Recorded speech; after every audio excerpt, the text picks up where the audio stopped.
Steve, I can't pay $1,010. Ryan, I understand. Yes. You know what? The fact that you don't want to pay $1,010 for this new Tahoe is evidence that you're a perfectly normal human being. We get it. I think car payments are high too. However, other than the payment though, everything else is perfect. Nothing else would stop you from taking delivery of that Tahoe today, would it? Well, it's got all the options and equipment I wanted, and you got me the color that I'd like. So. Okay. And you know, there's a pretty big difference between what you were paying on the Honda, which is $700. Yes, sir. I mean, you're stepping up in vehicle, make no mistake, but you're also stepping up in payment, and I can understand your concern. However, I'm going to show you this payment in a little bit different light. In fact, it's a light that I think that will help you come to grips with how easy it's going to be to make it. All right? Now, 1,010 is 1,010. Make no mistake about it. All right? And at 72 months, I can understand your trepidation. However, I know what's going to happen.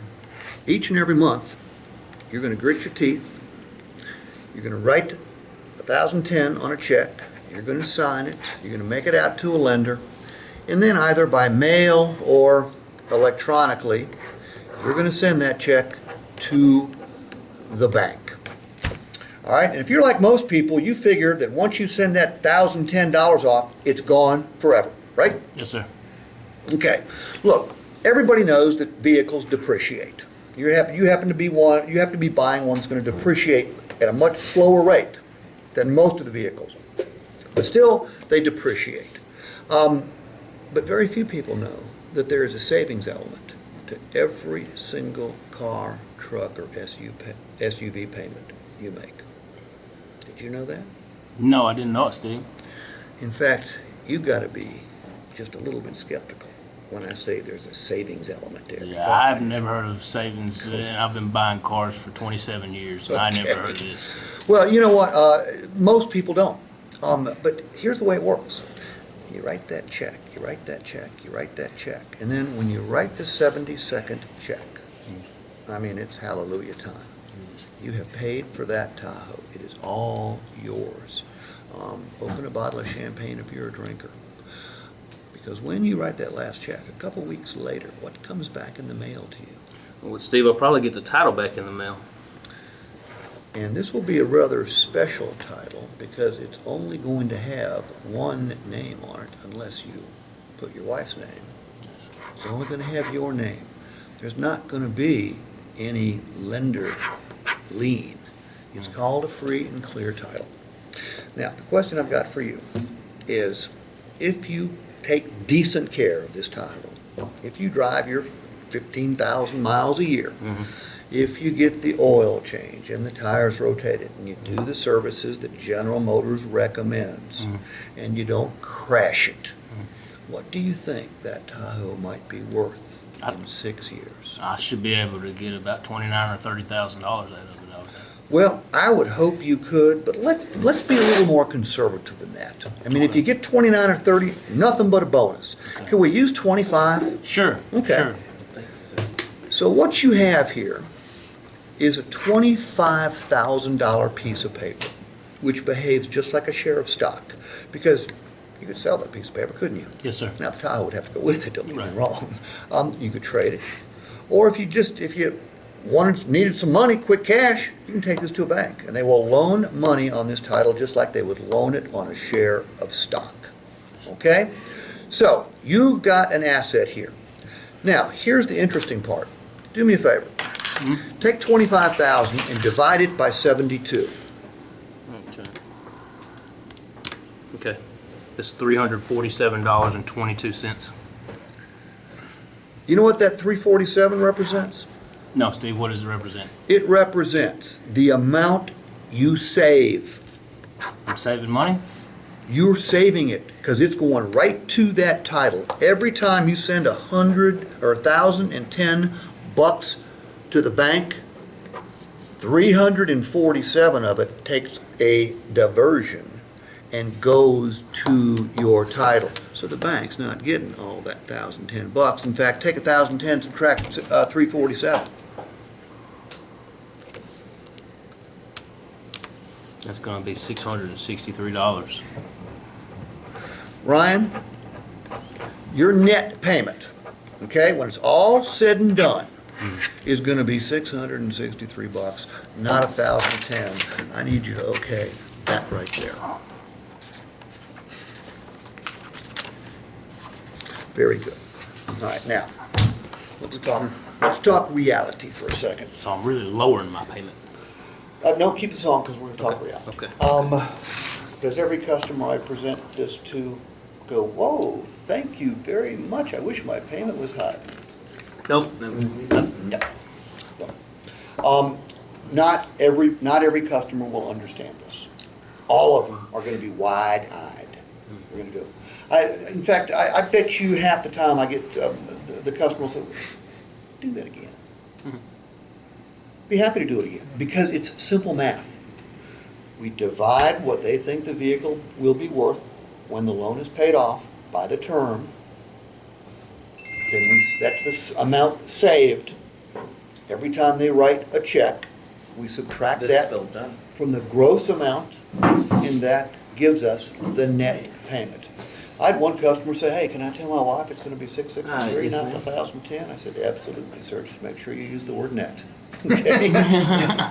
All right? I'll go in on deals. In fact, next time I come here, I'm going to work the floor. All right? So when you present numbers and have objections, I'm going to work with your customers. When the customer is on the wrong vehicle, when they say, look, read my lips, Steve, I cannot make a car payment higher than $800 a month. I don't give a shit about this. It will not work. Right. Okay? If we get them on the wrong car, this isn't a magic wand. Okay? This gets through the psychological barrier people have when they're looking at the highest car payment they've ever seen in their entire life.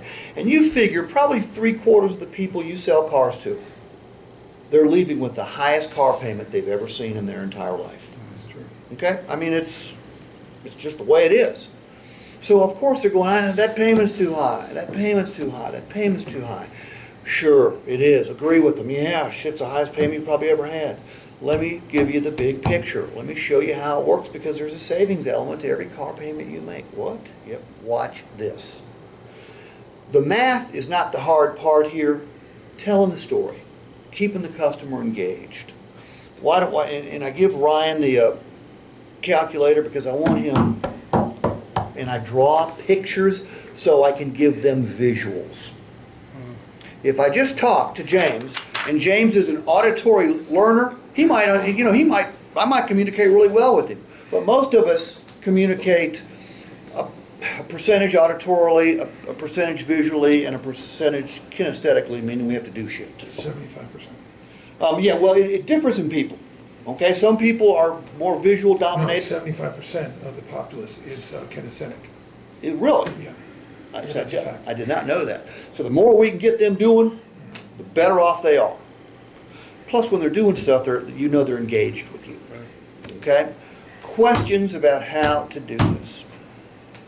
No, but I do have a question. Yes, sir. Like, probably I can see probably one of the biggest objections you would have with this is, of course, obviously you would have to keep the vehicle for the full term.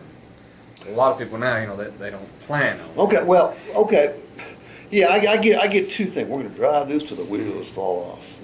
Or we trade every 3 years. First of all, if they trade every 3 years and they're financing it for 72 months, they're morons. They should lease the vehicle. Okay? They should lease it. But at the same time, I don't want to start confusing things in the closing sequences and get into should I lease, should I buy it? Let me go home and think about it. I don't want that to happen.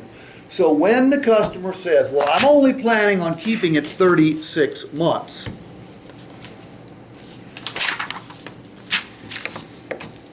I'll say, okay, Jonathan, what do you think the vehicle will be worth in 36 months? Okay, I just back it up. 50 grand. Okay, 50 grand. 25. Okay.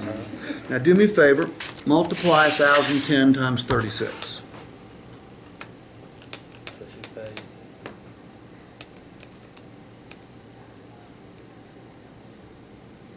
What is it? 36,360. subtract that from 70. Okay. Now, your payoff will actually be less than this because there's interest involved here, but we'll just go ahead and use this number. That's going to be $23,640 in equity that you'll have. So divide 23,640 by 36.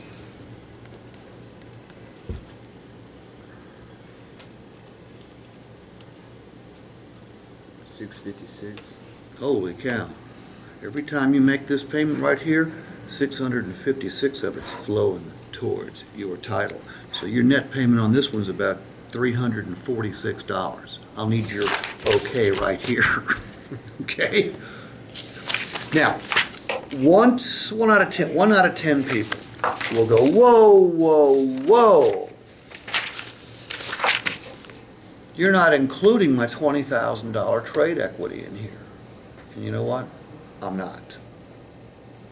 And the reason I'm not is they're not objecting to the trade. What are they objecting to? The amount of the payment. Okay? So basically, you throw the $20,000 trade equity in here, there's only $5,000 here. So I could essentially, legitimately, I might have to say, okay, take 5,000, divide it by 72. Still reduces the payment, but that'll happen 1 out of 10 times, maybe. It probably never even happened to you. No. All right, this is a fun thing to do. It's really good on new cars. It's killer on used cars because the biggest chunk of depreciations are already taken place. I mean, I did a Mercedes-Benz deal the other day where the payment was like somewhere in the 700s. By the time we got done, they were paying $87 a month for the car. The guy goes, holy shit, I ought to get 2 of these. I said, yeah. Okay? All right. Turn you off? Yeah, yeah, thanks.